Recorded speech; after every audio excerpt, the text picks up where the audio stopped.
And we are live.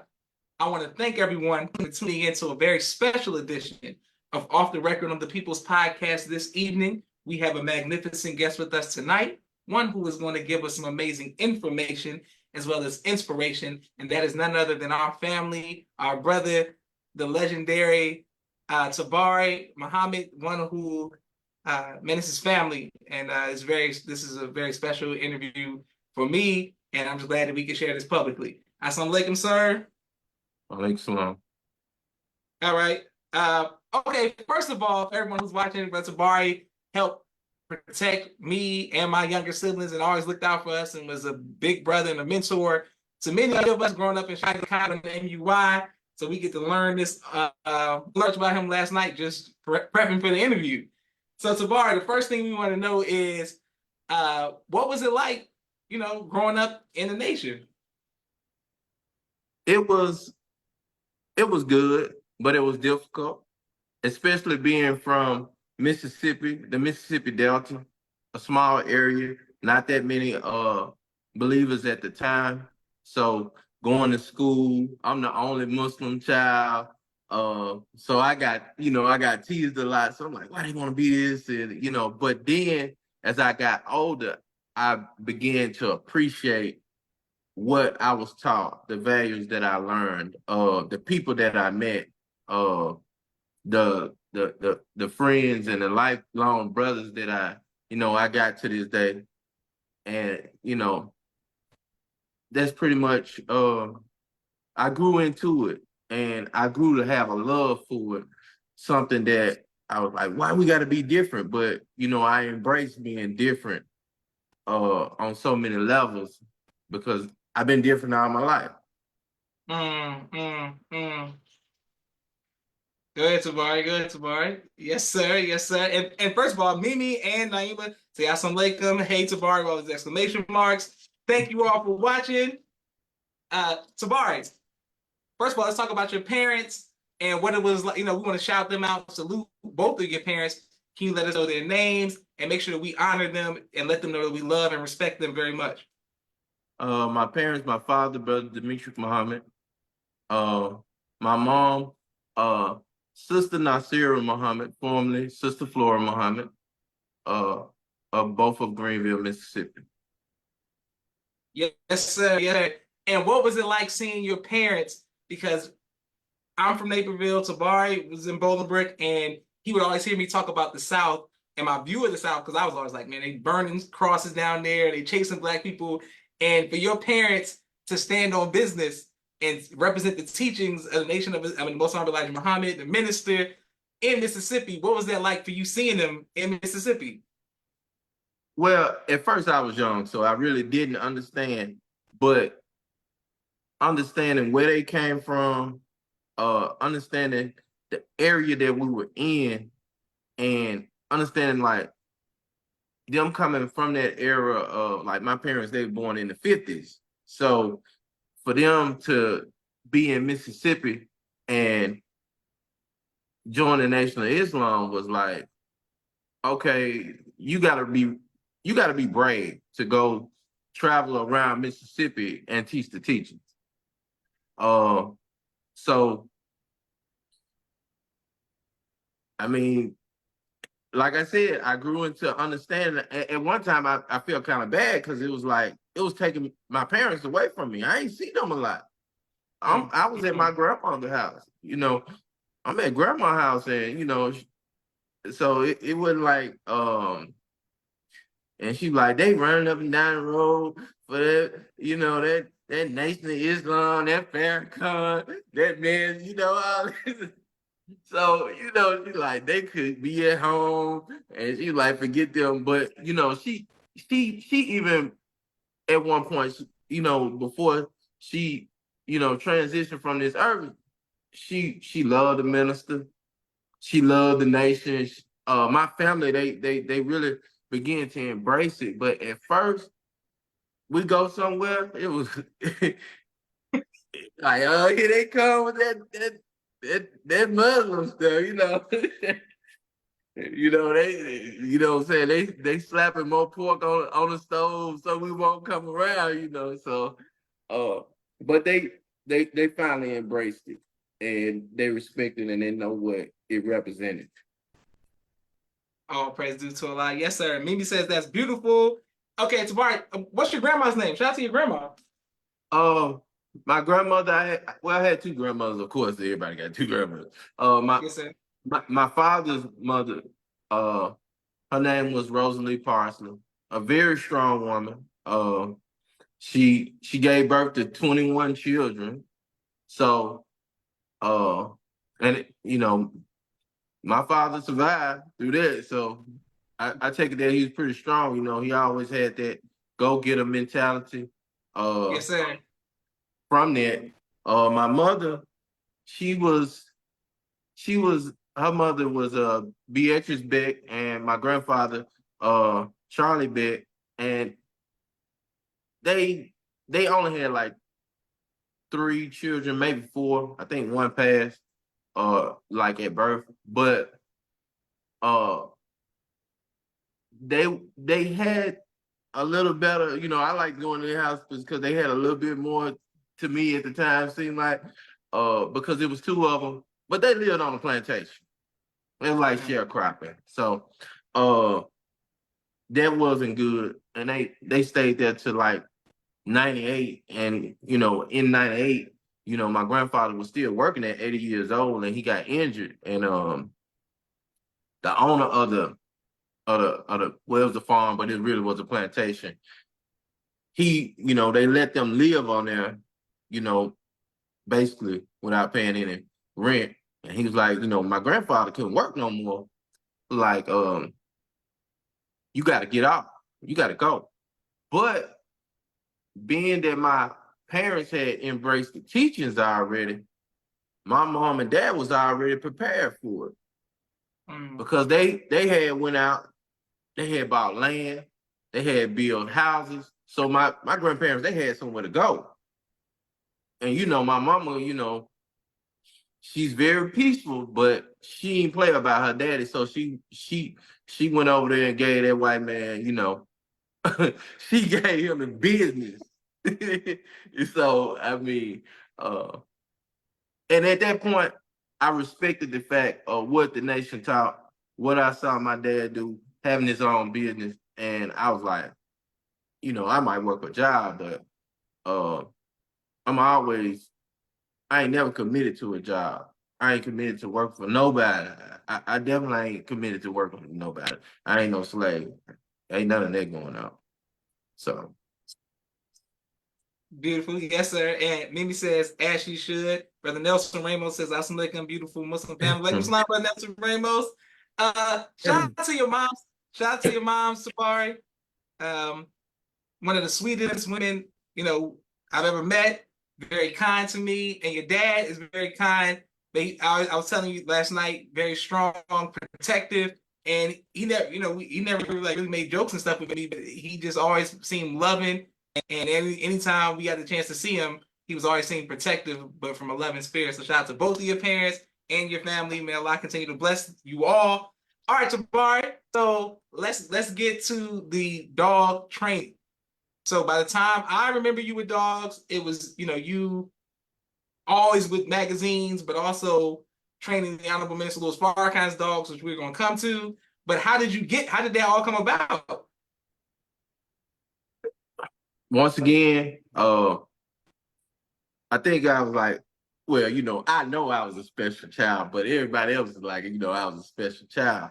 But my memory, I was like 2 or 3 years old, and I walked outside of the house, and I had a cookie in my hand, and the neighbors, they had a dog, a little black dog. I don't know what kind of dog it was, but the dog took my cookie, and he like slammed me on the ground, took my cookie, and ran off. And I'm crying, So my mom was like, after that day, I would go to the bookshelf where she had her encyclopedias, and I found a D, you know, the D encyclopedia. For y'all that don't know about encyclopedias, y'all got Google books that you get information from. But anyway, I got the D encyclopedia. They said I was looking at dogs.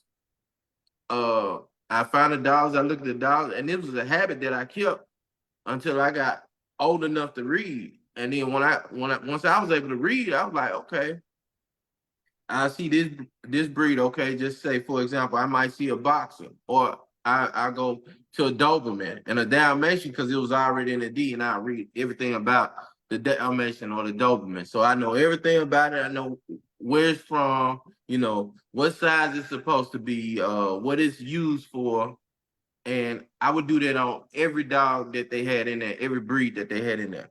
So I think it was like an obsession. That wasn't enough, so I would go to the library, and I always get books about dogs. And then as I got older, I started buying them. I started getting the magazines, and I, you know, in the late '80s and the '90s, you know, you had New Jack City come out, and Nino Brown had his Rottweilers. So if everybody wanted Rottweiler, I wanted me a Rottweiler. So I see the, you know what I'm saying, I see the dudes out in the street, you know what I'm saying, you know, on the block they got their Rottweilers, they holding this big dog. I'm like, yeah, I want a Rottweiler. So I'm begging my mom, my dad for a Rottweiler. They wouldn't get me no Rottweiler because my mom half scared of dogs, you know. So I'm like, please get me a Rottweiler. So I would call all these, I would get the newspaper, I would get the books, and I would call all these breeders, and I'd be, you know, acting like I'm gonna buy a Rottweiler. And they're like, are you a kid? I'm like, no. so finally I convinced my father, I'm like, look, I don't want a boy. I don't want a male. I want a female. And see, I already did. I said the average price at the time, especially in my area, was like between $350 and $500 for a Rottweiler. So I was like, if I get I said, I call these people, I said, and I noticed that with Rottweilers, they have large litters of puppies. So they have a lot of them. So I'm like, I promise you, if I get this dog, I can make money off of it. So my dad was like, oh yeah. So he was like, I got to think about it. So I come home one day, I'm about 10, 11 years old. And my sister is sitting in the living room. She may have she may have been pregnant with my nephew or just had him. So this is like 30 years ago. So she's sitting in the living room. My dad, he's sitting at the table. He just grinning, laughing. And my mom, she's sitting there, and so they like, so my sister say, go look in your room. I'm like, okay, what I got? I'm like, I'm thinking they done found some of the bad stuff I've been doing in my room. You know what I'm saying? Like, it's something bad I done did, because I was bad. You know, I'm thinking I'm like, uh-oh, they done found something that I done hid. I said, maybe they done found a note from one of these notes that I done hid behind the picture frame from my teacher, or some under my bed I done hid, you know, a bad, a failing grade or something. Yeah. So I go back there, and it's a cage in there. I said, y'all got a cage? I said, what the cage doing in my room? So I open the door, and I open the door to the cage. I see this little black and brown dog come out. Man, you would have thought I won a lot. I'm like, I got me a Rottweiler. So we named it. That was my first purebred dog, Asia. Okay, And shout out to so by the time I'm 7th grade,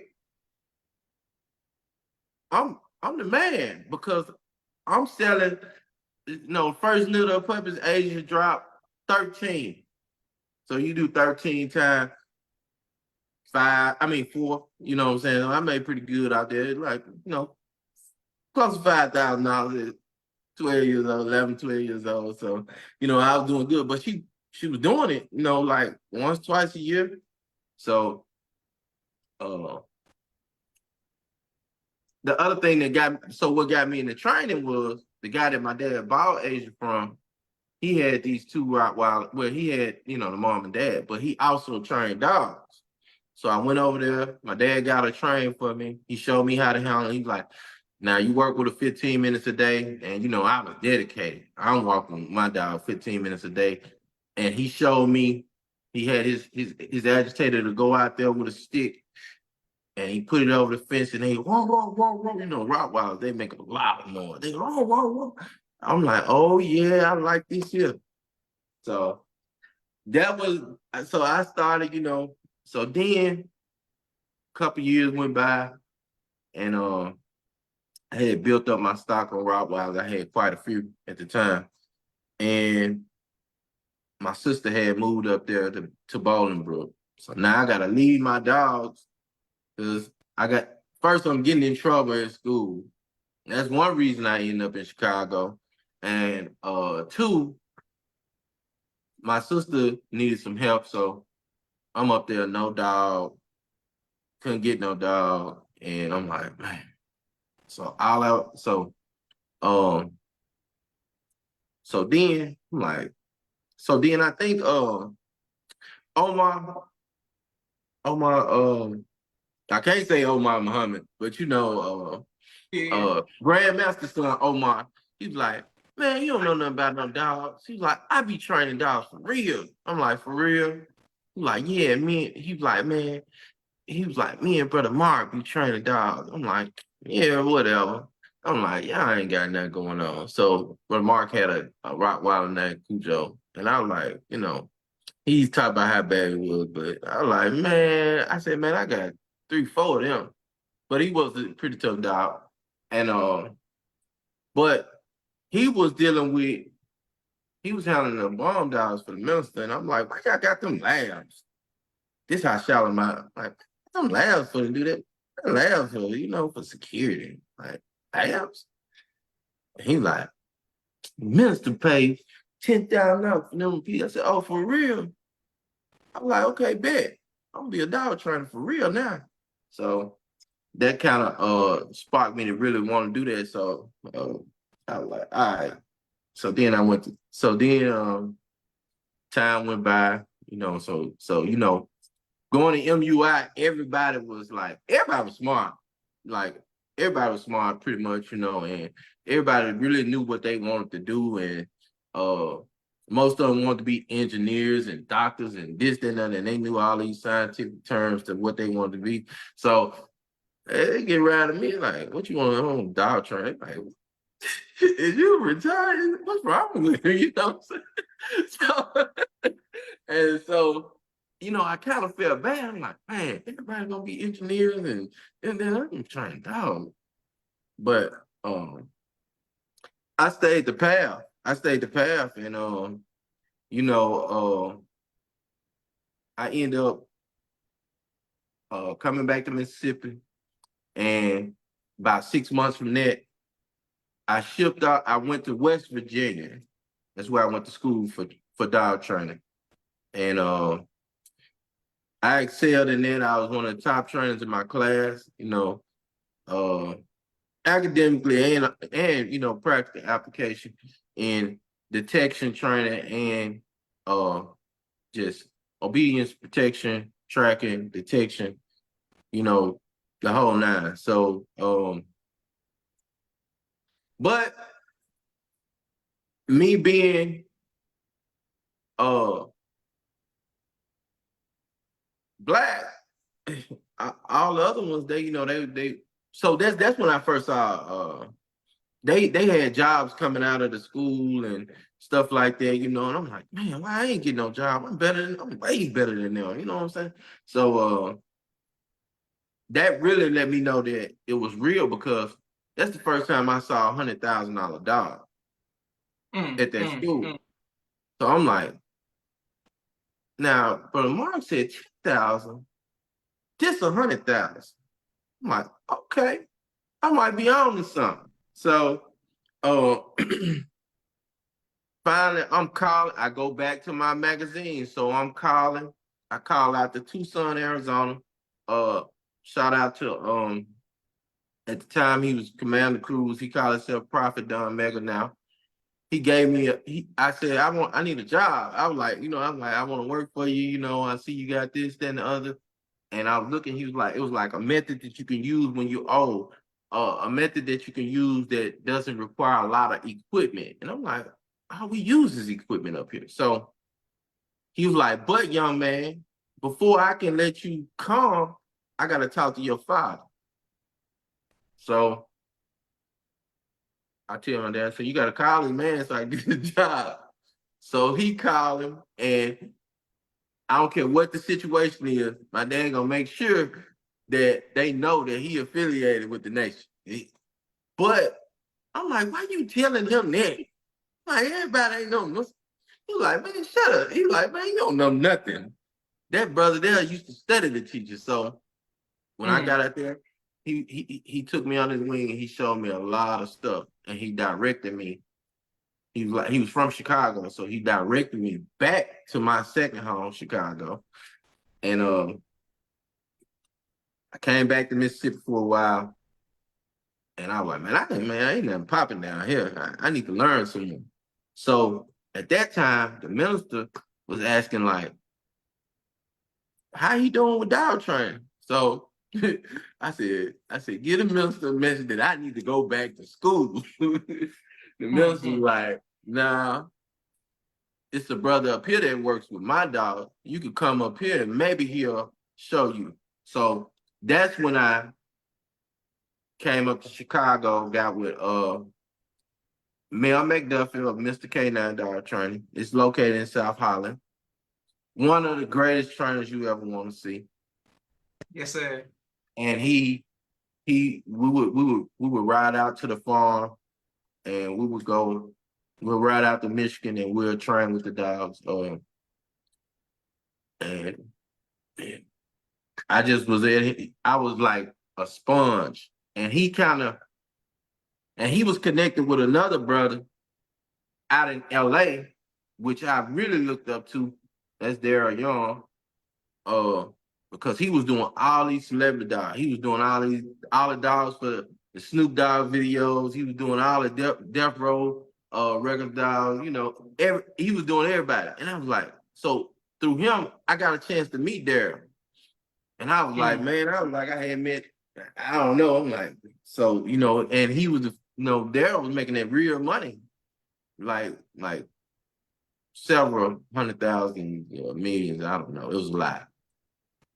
But then working in Chicago, working at the farm, it wasn't really, I wouldn't say you training dogs for Mr. Farrakhan, because you're really training the dogs for his security. You're not gonna see Mr. Farrakhan just out there, handling a dog like that. Now, did he interact with certain dogs? Yeah.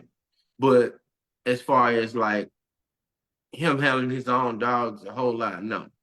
They were basically for the security of him. And, it was interesting. It was kind of difficult too, because you got to think about it. You got people that's adults over you, and you done became an adult, and now this is your field of expertise, but they still looking at you as a child. So you ain't finna tell them what to do. You know what I'm saying? I'm like, y'all leave the dogs alone. They like, man, whatever. But I loved it. They like, so. And there was some that would listen to me, and they were like, well, why don't you take this approach? Why don't you take this approach? I'm like, so that was a learning experience. And then I ended up, man, my daughter, she was on the way. I'm like, man, I'm gonna go back to Mississippi. So I came back to Mississippi, and then it wasn't popping again. It wasn't doing nothing. And I saw this kennel out in Atlanta, and they was doing it big. They doing all these celebrity dogs. I'm like, well, I want to work it right there. So I called dude. I'm like, man, y'all heard? He like, yeah. He like, can you come down? Let me see what you got. I said, sure. So, one weekend, my father, uh, my cousin, and of course, I went down there to Atlanta. It's like 2004, maybe 2003, 2004, somewhere in there. So we get there. He the biggest thing in dog training at this time as far as like dealing with, high profile executives, uh celebrities and stuff like that. So when we get down there, we pull up, parking lot, packed, people all outside. I'm like, man, he really doing it. So he told us to be down at like 8 o'clock in the morning. I'm like, okay, we there.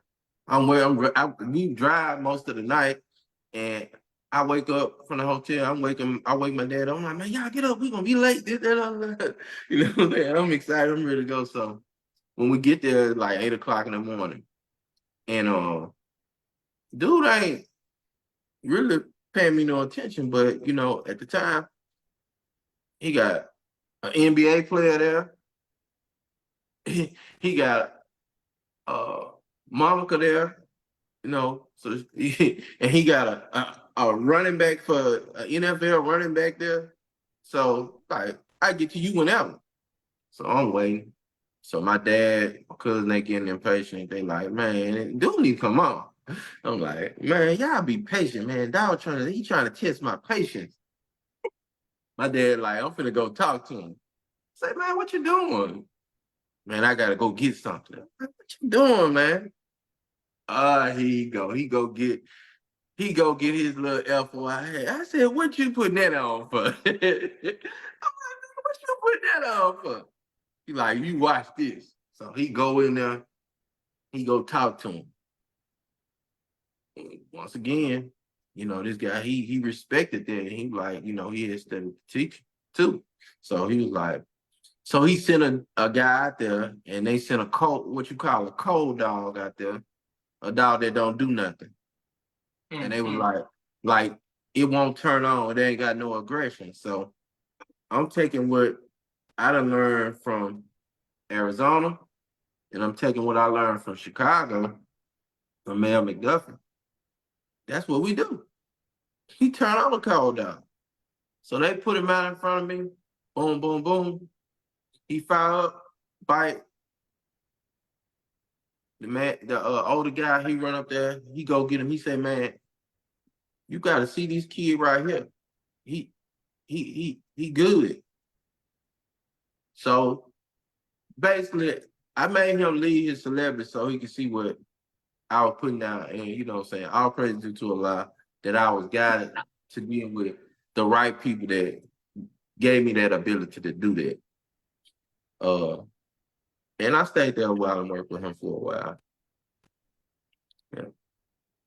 Excellent. Okay, Tabari, we come right back there. Some people showing you love all around the world. Mimi said Tabari knew all about dogs. She remembered Grandma talking to him about German Shepherds. She also remembered Tabari calling us scary because we used to run from dogs. Absolutely. Mimi said she's proud of you for staying the path and being true to your passion. That's all praise to Allah. True testament of following your passion. And Brother Nelson says he should be getting an American Bully. Brother Nelson is getting an American Bully within a couple of months. Is there any ideas or worries that he should consider? Depending on what he wants to do with his dog. Does he want a pet? Does he want a protection dog? Does he want a home protection dog? Does he want a family protection dog? That's the question. What is your purpose for the dog? So your breed that you select has to go within your purpose. Also, within those breeds, you got to select the proper puppy. Does it have solid nerves, or is it just scary, or does it have the proper drives? That's what we're looking for.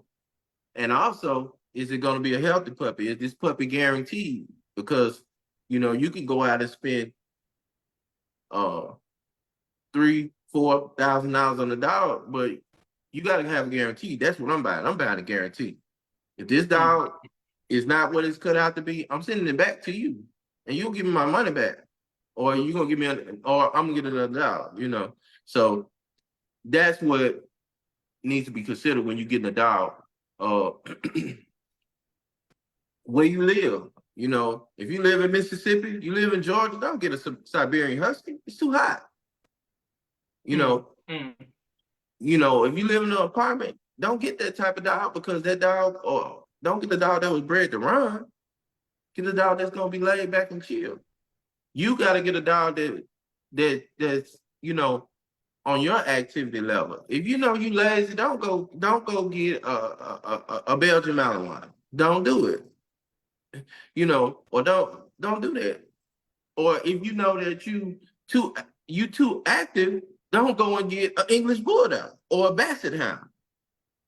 You got to get a dog that matches your energy level and how much time you have to dedicate to it, and what the purpose is that you have this dog for. Go ahead, Tabari. Tabari, teacher. All right. Yes, sir. Okay. Thank you. People are showing love to Tabari. I want to go right back. So who is this person that you're talking about in Atlanta? Like who is this man? You keep saying he was doing this and he was doing that. Oh, at the time it was Premier K9. The guy was named Art Washington. I think he moved out of the country or something. It was I mean, he, like, Atlanta is that place for dog trainers. Like, it's a lot of dog trainers, and it's because of that place. Like, Atlanta is like, if you go to Atlanta right now and you talk about dog training, you better come with it. Cause they be training dogs in Atlanta. They train dogs. You better be hardcore if you training dogs in Atlanta. They that's what they do. Yes, sir. Okay, so Bari, now, so there's a show called BMF where they base a lot of the characters off of me. So can you let us know how you work with the man who they call Big Meech, but really was based off of me? But let us know about Big Meech. Let us know how I was working with his dog. So the thing was, dealing with Big Meech, he was a real laid back guy. He would come in, he always show love. His crew showed love. They would bring food. They would bring, whenever he came in. I remember him saying, he was like, "What y'all doing, man? Y'all go buy this album. I got artists about to drop. You know what I'm saying? Icy." And I'm like, okay. So when it came out, that's Jeezy and Gucci. You know what I'm saying? So he put us on to that like before, and then, so what impressed me about him was like, who is this? Like, who are these dudes that's coming up through here? Like, I done seen the athletes, I done seen the singers, the rappers, I done seen all of them come up through here, but who is this coming up through here? Because the only person I done seen come through like that is the minister.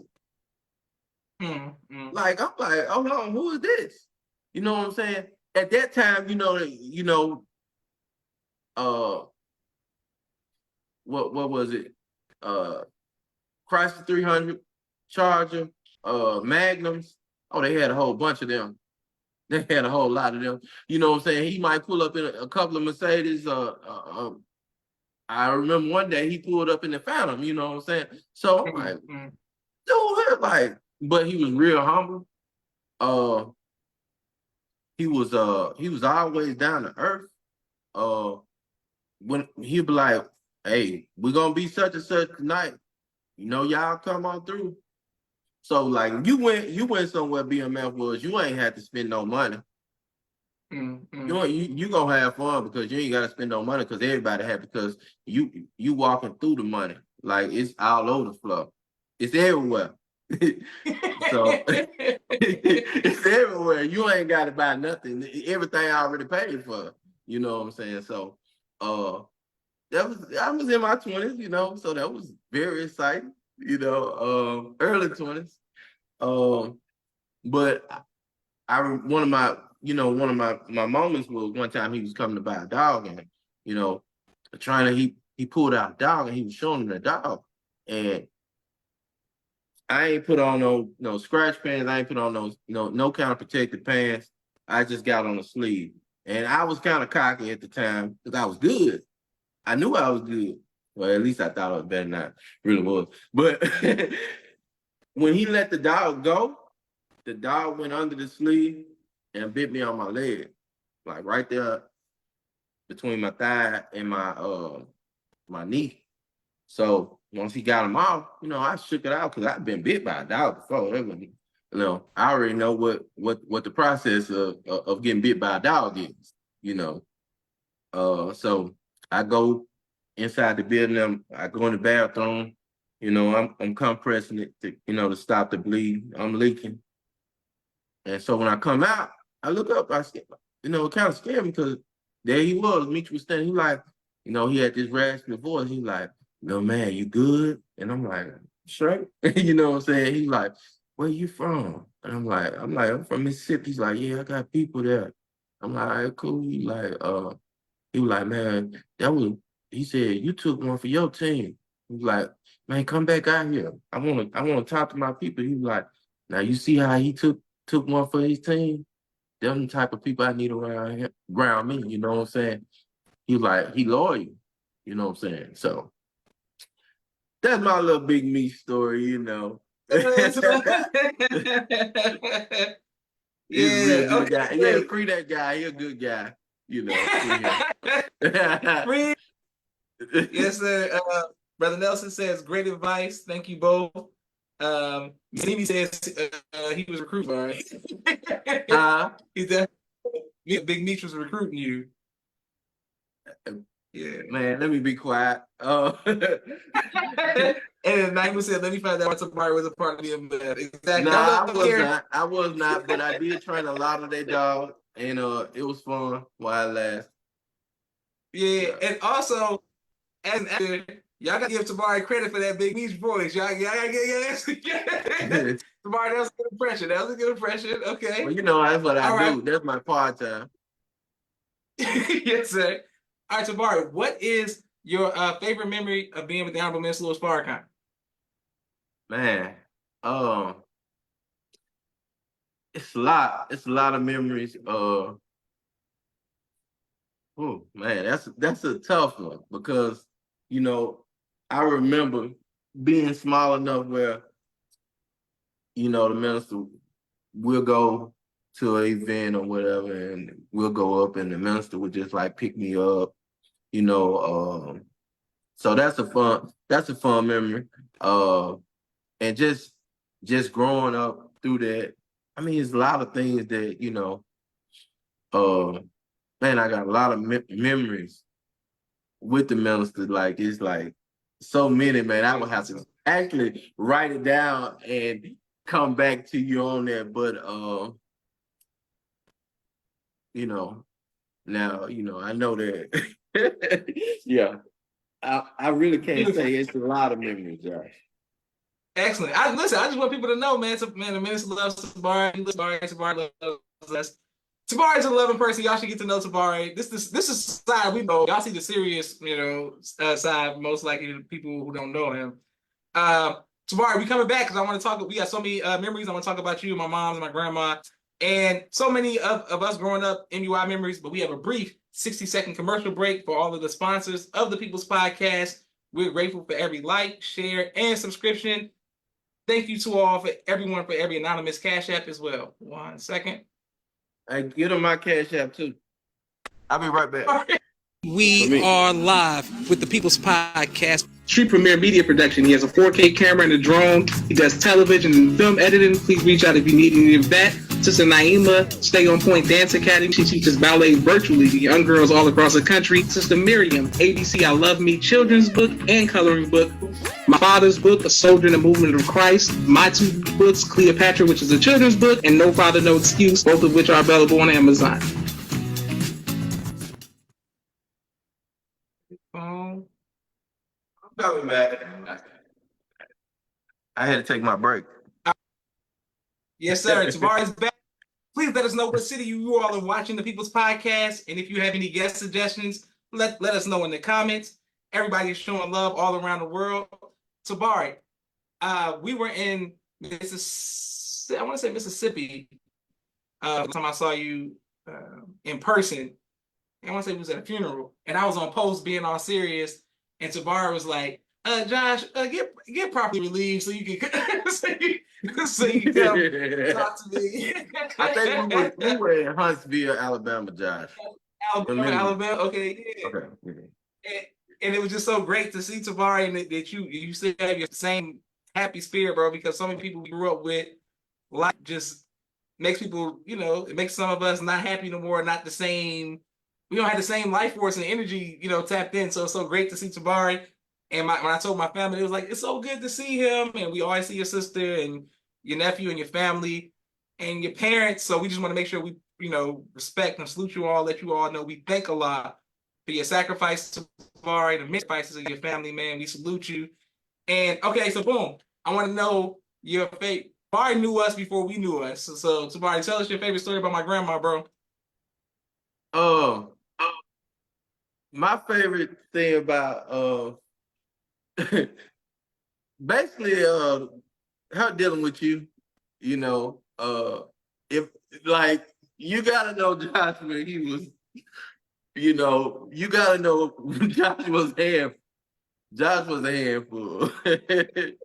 So, and I was a little bit more smooth and charismatic than Josh.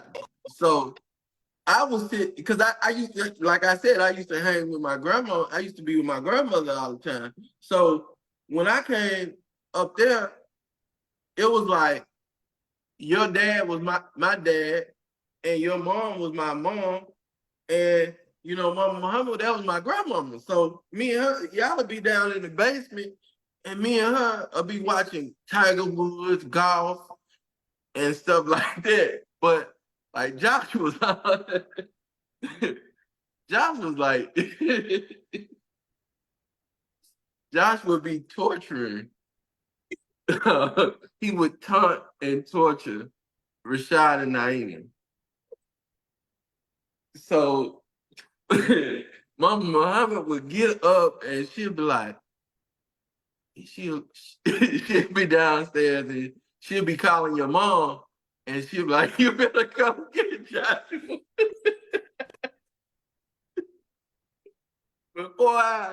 And she'll have that cane, she'll be ready to whoop you.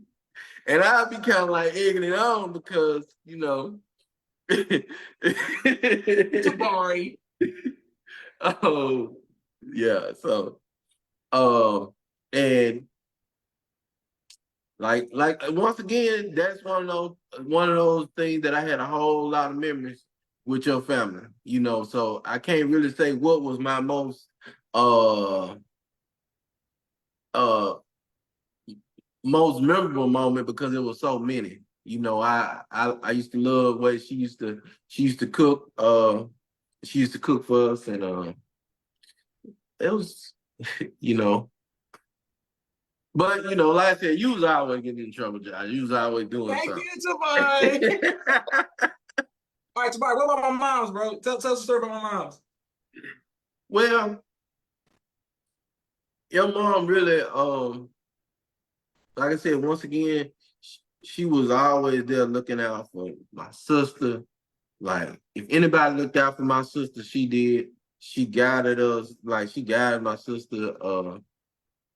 She was like y'all probably didn't know it, but it was like a mother to me because my mom way down in Mississippi. And my sister was like in her 20s. So I'm like, like you can't tell me what to do. But I was scared of your parents. Like I knew if they told me to do something, I better do it. But she was, she was so cool and I remember you used to be like, what would you say? One of the funniest things when you wanted to move to Cleveland, Ohio. Yeah, Josh was a Bone Thugs-n-Harmony fan. He wanted to move to East 99. And I was like, you don't want to stay over there. And then and Josh wanted to have like 19 or 20 kids. How many children you want to have? 21, Tabari. 21. Oh yeah, he said he want to have 21 kids, which he has not made it. None of them yet, but I think he had a change of heart. But I was one like I was like, man, I just want. And your mom was like, well, you do this, that, and the other. So she kind of like put me up on game on how to, handle myself when I'm dealing with, women, how to be respectful and mannerable and stuff like that. So uh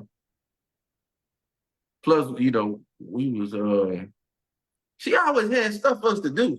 You know, we was going to, we was gonna stay at an arcade or some kind of amusement park, or like, and then like you'd be like, and then like she had so much culture, she was taking y'all to museums and art and stuff. And John, I don't want you to see dumb museum.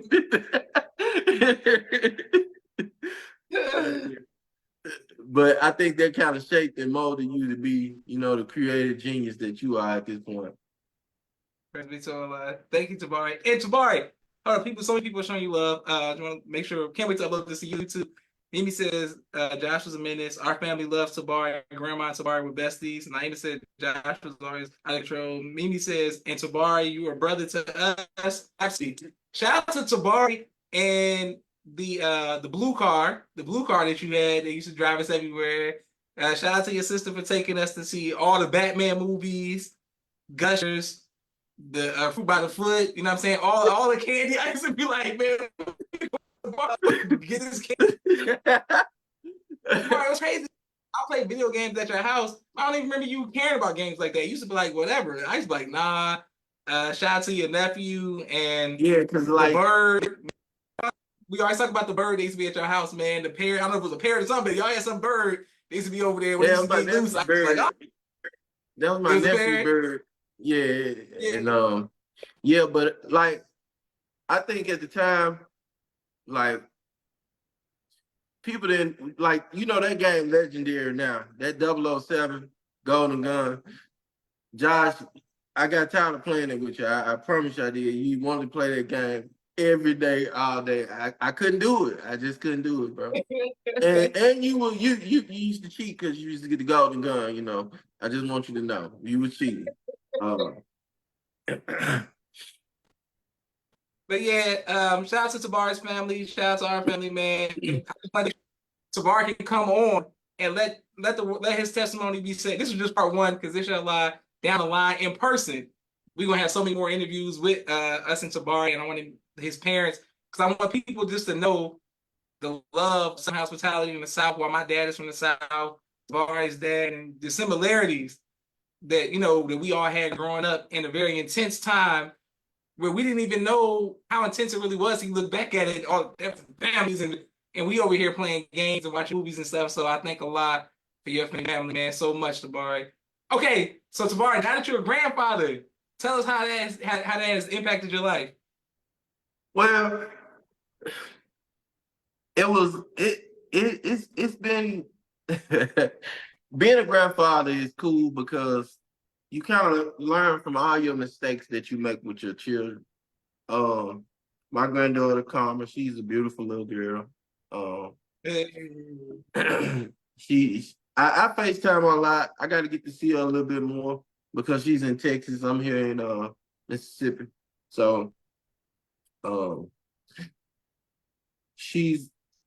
changed me because I wanted to have more time doing what I love doing more so than doing what I had to do in order to provide for my children. So, for example, it really let me know they grown too. Like they grown, like, and it let me know that you know what, it's time for you. You can just kind of lay back and be a granddad. So it's cool. It's different. I had to grasp the concept when I looked over there at my daughter and like, you pregnant, but it's a beautiful thing. Praise be to Allah. Okay, Tabari, me says we need a live interview with Josh on site with Tabari and the dogs. No, speaking of dogs, Tabari, something do you have to be born fearless or can you teach that? Because I don't think I'm ever gonna become around dogs. Is that something that you gotta like what's the rules with that? Well, the fear of any animal or insect or whatever, it starts because something happened. Either a dog ran up on you and scared you, or you were around other children that were afraid of dogs because their parents was afraid of dogs, and in your mind it registered that, hey, this is something that I should be afraid of. So whereas you got some people, they're afraid of the smallest dog that you got. It could be a cute little, and they'll run from it. Josh, for example. And then you got some people that aren't afraid of a small dog, but they're afraid of a big dog. So, or any dog that's of a, a certain size. But can the fear of dogs be fixed? Yes, it can. It can. It's an easy fix. It's an easy fix because it just takes, I might take a person and I had a dog on one side of the room and I had him on the other side of the room. And that's it. That's all we're gonna do today. And we'll start to get closer and closer and closer. Instead of just saying, here you go. Here go the dog. They're afraid of the dog. So I have to let them become more comfortable, and finally they touch the dog. And then, it ain't bad. Oh, this dog soft, it's cute, So, but I got my fears, I'm scared of water. I ain't gonna swim. It's the wave pool. Yeah, I'm afraid of water. I mean, I can't swim. I tell people all the time, I can't swim. I'm not the best athlete. I can't dance. I can't drill. None of that. But if you come and we talking about dogs, you become the person that don't know nothing. And that's where I'm at. So, yes. I sometimes you gotta say, hey, Josh, I think that, hey, you don't like dogs, stay not liking dogs, because unless that's something that you wanna, embrace, or a fear that you wanna overcome. Yeah. Do you want to hold overcome up. Listen, hold on, Tabari. Naeem, I'm about to ask Tabari that question right now. Make sure, Tabari, what's your social media? How can people learn about reaching out to you for dog training? Like where should they find you? How can we find you? Okay, so currently I'm training in Collierville, Tennessee, Allegiance K9. You can check us out at allegiancek9.com. Also, you can follow my Instagram, Tabari _AK and the number 9. Also, if you want to reach me, you want to talk or send me a message first, 662-931-0807. That's how you get in touch with me. Good. Excellent. Okay. Mm-hmm. I'm just saying, I just want everybody to know how proud of Tabari I am, because I already knew he was going to do all of this. So I'm proud of you too. It's good to see you manifest, all your dreams. Naima said, ask Tabari to tell the pool story, and then she said, "Stand up, Tabari," in quotation marks, about the wave pool. My mom's is telling you stand up. Okay, so I'm like 15 years old, and I'm about 5 feet something, maybe 5'6", 5'7" at the time. I ain't that tall. So we at the wave pool, and we're on the slide. Josh go, yeah, Tabari, you ain't nothing. You so scary. You big old scary, big old, he'd be like, you a big coward. You know what I'm saying? Like, all right. I'm like, man, I know this little bit of dude ain't gonna call me no coward. I'm gonna get on this. So I'm like, I can't go out like that. So it was these tubes. And Josh went down. Shoo. I said, oh, snap. Naima go, Rashad go. They little, they like 3, 4 years old. Like, all right. Mimi go, they out. So I jump on the tube and I go down. And on the way down, I guess because I was heavy, the tube flipped over and it was on top of me. It was like, and I was under the water. So I'm like, I'm about to die. I'm about to drown. So the tube was blocking the light, and it was like one little hole of light. So I'm like, I'm drowning. I'm about to die. I said, I'm about to die. So the dude that was the attendant, he was like, man, stand up.